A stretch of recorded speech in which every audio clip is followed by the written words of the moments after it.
Hey guys, it's Staniel Cay here with another video. Join me on this windy day into Staniel Cay. Now, on this flight we departed from Cat Island, and it was my first time going to Cat Island. Actually, Cat Island was supposed to be before this video is released, but I was more excited to get this Staniel Cay video out before. Hopefully the Cat Island video will be out in the next week or so. So anyways, without further ado, let's continue this video. So Staniel Cay, this landing is about a 30 knot crosswind into runway 16 in Staniel Cay. Now, well, you can't see the ground speed, but we had about like a 25 to 30 knot tailwind. It took us like 10 minutes to get from Cat Island to Staniel Cay, and it's supposed to be like a 20-minute flight, and so pretty quick, right? So Staniel Cay is located in Exuma Keys, similar to Norman's Cay. It's all these keys just like bunched up together. It's about 77 miles south of Nassau, and it has a little bit of over 100 full-time residents, and it's about 2 miles long and half a mile wide. The island is actually protected by the Bahamas National Trust, and they are in charge of conservation and preservation of places with historical interest and beauty in the Bahamas. So Staniel Cay, they gained popularity around 1956 with the establishment of the Staniel Cay Yacht Club. And a few businesses operate on Staniel Cay, and they provide accommodations and host activities for visitors to enjoy. So this is basically a vacation tourist island. I was actually able to explore the island a bit this day because we were really early for our passengers.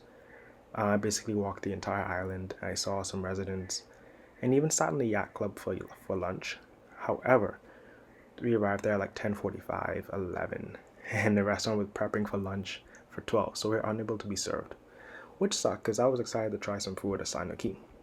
So, another fun fact is that there's a limestone cave which is located on the western coast of Staniel Cay. It's called Thunderball Grotto, and it was the setting of the 1965 James Bond film Thunderball. And the film's popularity name stuck with the grotto, so that's why the cave is called Thunderball Grotto now. I thought that was pretty cool. I haven't watched the film myself, but I need to take some time out to watch it. Now, the island was also used for another James Bond film called Never Say Never Again. So, now here we are on approach on final for runway 16. The runway is about 3,000 feet long. It's not the longest runway, but it's fine for a caravan. It's one of my favorite places to land because the approach looks beautiful. Even on this windy, gloomy day, the approach still looks really beautiful. So let's continue this approach out. Like, if you can see that the nose is pointed, it's not pointed along the runway, which can show how great this crosswind is because the nose is off center to the left about like 4 or 5 degrees. So as you can see, once we fly right over these this like small rocky area, some little turbulence is gonna hit us and the airplane's gonna shake a bit.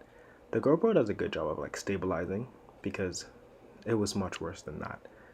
And so now you see here I am slowly flaring, adding some trim, right rudder and left aileron, and boom, right on 1,000 footers, bro. This was such a great landing. It's a 30 knot left crosswind. It's probably one of the biggest crosswinds I've ever had to handle in the Bahamas since I've been flying for the last 5 months. And I was excited to share that with you guys, and I hope you enjoyed this flight and a little bit about Staniel Cay. Now, I want to talk about the consistency of these videos. I'm not sure how consistent I'm going to be. It's just sometimes I have the clips and I just kind of see which ones I want to put out first. It's usually going to be the most favorite ones I put out because I'm sitting on like four clips right now, and then I end up see what I want to talk about, write some historical facts about it, find something cool. But yeah, we're on the back taxi for runway 16 into the apron, and I want you guys to get like a little bit of a peek into Staniel Cay. I see some like Learjets land here, and it's doable with 3,000 feet. I'm not sure what the landing distance or takeoff distance for the Lear is, but I'm sure it has to be like 2,100 feet or something like that. Don't quote me on that because I'm not a Lear pilot, but it's just what I've seen, how much runway they use when they depart from here. You know, there's a little PC-12 right there in the apron, and Aztec. Oh, look at the windsock, the little orange sock there. Bro, this, wow, 30 knot crosswind.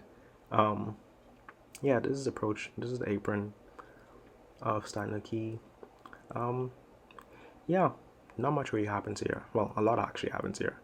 There are flights here almost every day. It's actually very cheap to come here, so I've heard. I thought it would be like really expensive, but the prices aren't so bad. But yeah, thank you guys for joining me on this flight. We'll see you next time.